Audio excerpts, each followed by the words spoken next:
Yes. So now we have to move on to the supply schedule as well as the supply diagram.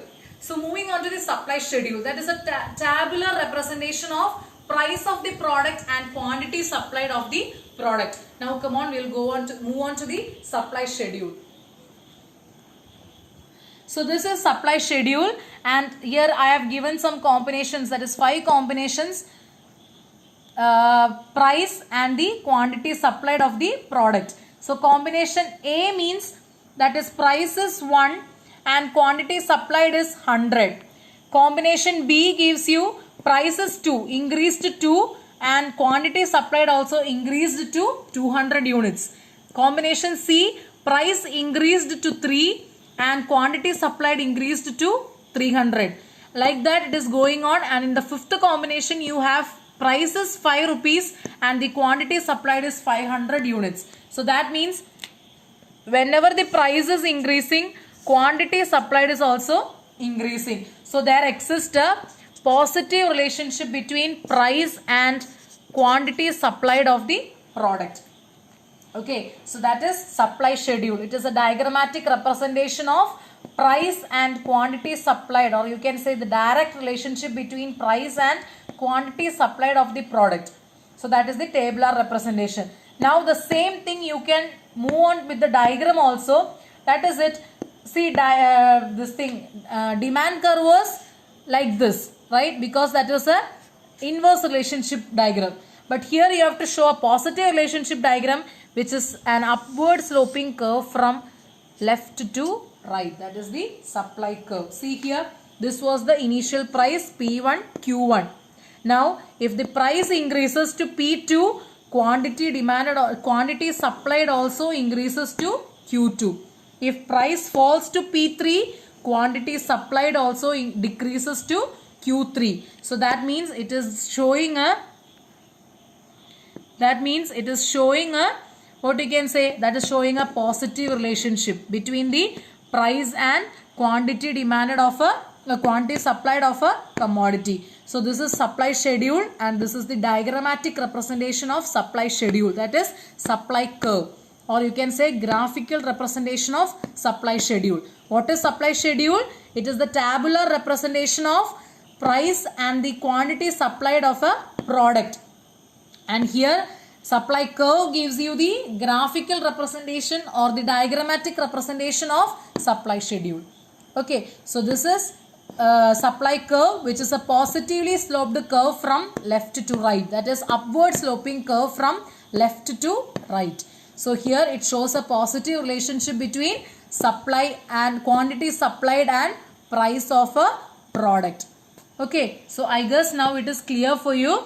Supply schedule, supply curve, as well as the determinants of supply. What was the determinants of supply? Prices of inputs, technology used, prices of other products, that is the supplement, substitute goods and the complement goods. Then comes taxes and subsidies on production, and own price of the good. So own prices of good we are considering here, right?